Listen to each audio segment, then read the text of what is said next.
Сәлеметсіздер ме, құрметті студенттер. Сіздермен бірге Манақбай Аяулым. Бүгінгі дәрісіміздің тақырыбы дүниетану және жаратылыстану пәндік саласындағы пәндерден студенттердің өздік жұмыстарын ұйымдастыру. Дәрісіміздің жоспары: бірінші қарастырылатын сұрақ студенттердің өздік жұмысының мақсаты, міндеттері және оған қойылатын талаптар. Екінші қарастырылатын сұрақ дүниетану және жаратылыстануды оқыту әдістемесі пәндерінен ұйымдастырылатын студенттердің өздік жұмыстарының түрлеріне тоқталатын боламыз. Және де соңғы қарастырылатын сұрақ дүниетану және жаратылыстануды оқыту әдістемесі пәндерінен ұйымдастырылатын студенттердің өздік жұмыстарының әдістемесіне тоқталатын боламыз.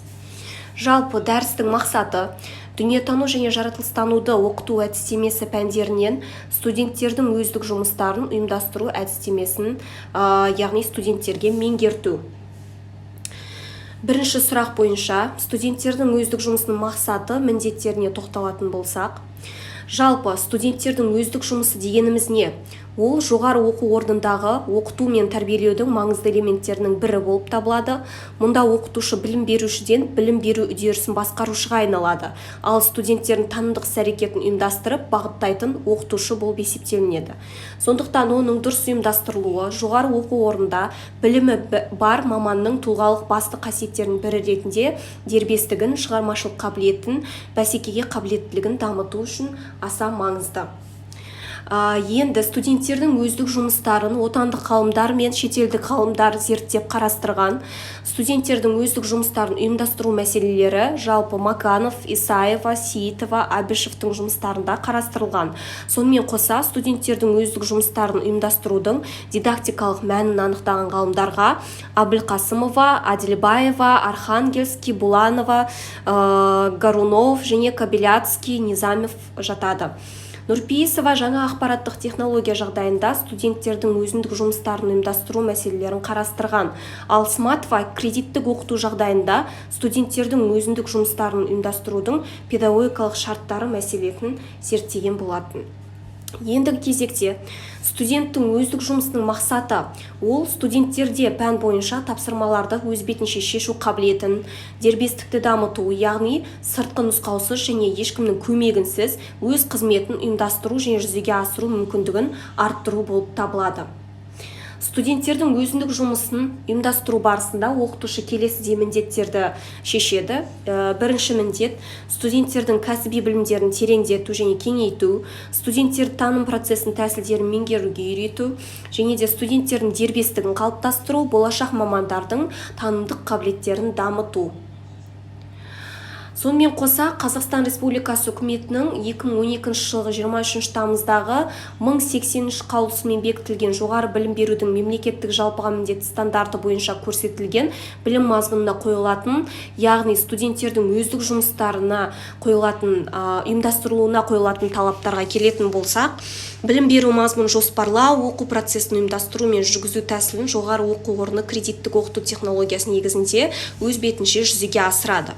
Өзіндік жұмыс екі түрге бөлінеді: оқытушының жетекшілігімен жүргізілетін студенттің өздік жұмысы және студенттің толығымен өзі орындайтын студенттік жұмысы, яғни СООЖ және СОЖ. Енді оқытушының студентпен өзіндік жұмысы жеке график бойынша оқытушымен байланыста орындалатын студенттің аудиториядан тыс жұмыс түрі болып табылады. Ол жалпы оқу сабақтарының кестесіне енбейді. СОЖ бен СОЖ-дің өзіндік жұмыстың жалпы көлеміндегі арақатынасын жоғары оқу орны өзі айқындайды. Кредиттік оқыту технологиясының міндеті студенттердің өзін-өзі ұйымдастыру және өзіндік білім алу қабілеттерін дамыту. Тиісінше оқытушылар мен студенттер жұмыстарының үлгілік циклдері іске асырылады. Жалпы студенттің өздік жұмысы әр пән бойынша сағаттардан тұрады, яғни дүниетану мен жаратылыстануды оқыту әдістемесі пәнін оқытуда студенттің өздік жұмыстарына арнайы сағаттар беріледі. Ендеше бірінші сұрақ бойынша қорытынды Эдвард де Боно әдісі, яғни ақылдың алты қалпағы әдісі арқылы бірінші сұрақты қорытындылап көрейік. Келесі екінші сұрақ дүниетану және жаратылыстануды оқыту әдістемесі пәндерінен ұйымдастырылатын студенттердің өздік жұмыстарының түрлері. Жалпы жоғарғы оқу орындарында жеке өздік жұмыстың түрлері өте көп. Олар дәрістерге дайындық, семинарлар, лабораториялық жұмыстар, сынақтарға, емтихандарға, рефераттарды орындауға дайындық, сонымен қатар курстық жұмыстарға дайындық, қорытынды кезеңде дипломдық жобаны орындау. Және де конспектирование, әдебиеттерді шолу, мақалаларды талдау, түрлі тәжірибелер жасау, тесттер дайындау, неше түрлі әдістерді қолдана отырып сабақтың жоспарларын дайындау деген сияқты студенттің өздік жұмыстары түрлері болады екен. Педагогикалық әдебиеттерде жалпы өздік жұмыстың түрлерін әртүрлі тұрғыдан қарастырып төмендегідей жіктейді. Бірінші, ұйымдастыру түрлеріне қарай студенттің өздік жұмысы ұжымдық, топтық, жеке дара жұмыс болып жіктелінеді. Сосын мақсатқа бағытталу сипатына байланысты теориялық және практикалық болып бөлінеді. Логикалық бағыттылығына байланысты жіктеледі, іс-әрекеттің сипаты бойынша жіктеледі.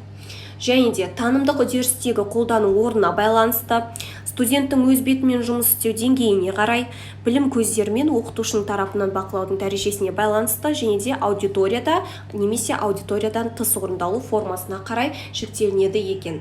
Енді соның ішінде аудиториялық студенттің өздік жұмысы оқу жоспары мен оқу пән бағдарламасы арқылы анықталып, оқу кестесімен реттеледі. Оқытушының тікелей жетекшілігімен дәрісте, семинарда, зертханалық жұмыстарда, коллоквиумдарда және тағы басқаларда жүргізіледі. Аудиториядан тыс орындалуы міндетті өзіндік жұмыс түрлері: дәріс материалын қарау, конспектирование, әдебиеттерді рефераттау, рефератта оппоненттеу, баяндама әзірлеу, кітаптар мен мақалаларға аңдатпа жазу, тағы болып көптеген түрлерге жіктеледі екен. Екінші сұрақ бойынша кубизм стратегиясын пайдаланатын боламыз. Келесі қарастыратын сұрақ, бұл жерде дүниетану және жаратылыстануды оқыту әдістемесі пәндерінен ұйымдастырылатын студенттердің өздік жұмыстарының әдістемесі. Яғни, ең алдымен оқытушы студентке өздік жұмысты тапсырмас бұрын студенттің өздік жұмысын ұйымдастыру әдістемесін білуі керек.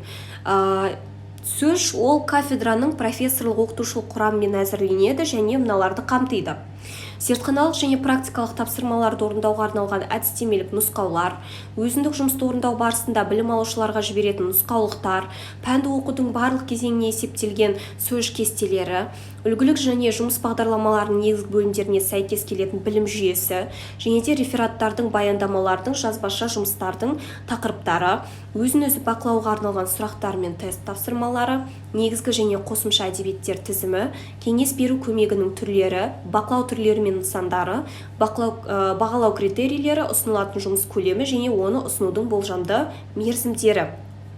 Яғни осы толық нұсқаулықтар және де білім жүйесі мазмұны толықтай, тест тапсырмалары, әдебиеттер тізімі, бұлардың барлығы студенттің өздік жұмысты орындап шығуға деген студентке берілетін бағыттамалар деп айтсақ болады. Білім алушылардың өзіндік жұмысына арналған тапсырмалар нақты тұжырымдалуы, оқытылатын пән тақырыптар бойынша шектелуі тиіс және олардың көлемі оқу бағдарламасында бөлінген сағаттармен айқындалуы тиіс.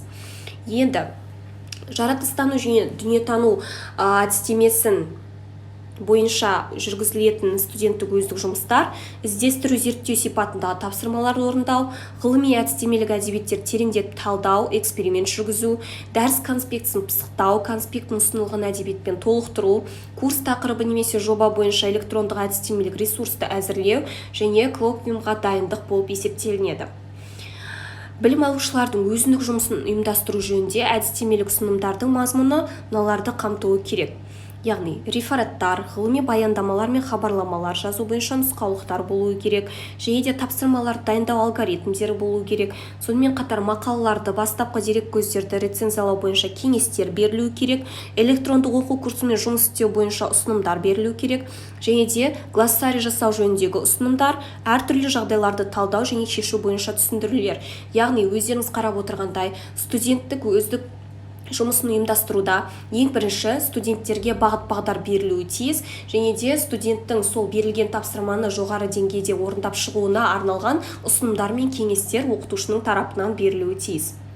өзіндік жұмысты бақылау ол оқытушының негізгі міндеті болып табылады. Жалпы өзіндік жұмысты бақылаудың міндеті өзіндік жұмыстың орындалу дәрежесін және материалды игеру деңгейін бағалау, өзіндік жұмысты ұйымдастыру әдістемесін жетілдіру, білім алушыларда тапсырманың логикалық құрылымын құру, біліктерін қалыптастыру, оқыту нәтижелерін талдау және бағалау, осының барлығы өздік жұмысты бақылаудың негізгі міндеттері болып табылады екен. Енді мына жерде бұл кестеде өзіндік жұмыстағы белсенділік түрлері көрсетілген: әлеуметтік белсенділік, ақыл-ой белсенділігі және танымдық белсенділік. Келесі кестеде дүниетану және жаратылыстануды оқыту әдістемесі пәндерінен сөз ұйымдастыру әдістері, яғни интерактивті әдістерді қолдануға болады, сөздік әдістер және де тесттерді қолдануға болады, ойын әдістерін қолдануға болады. Сонымен қатар креативтік әдістер, көрнекілік әдістерді қолдана отырып, біз студенттің өздік жұмысын ұйымдастыра алады екенбіз. Келесі соңғы сұрақ бойынша қорытынды: миға шабуыл әдісі. Назарларыңызда әдебиеттер тізімі. Осымен біздің видео дәрісіміз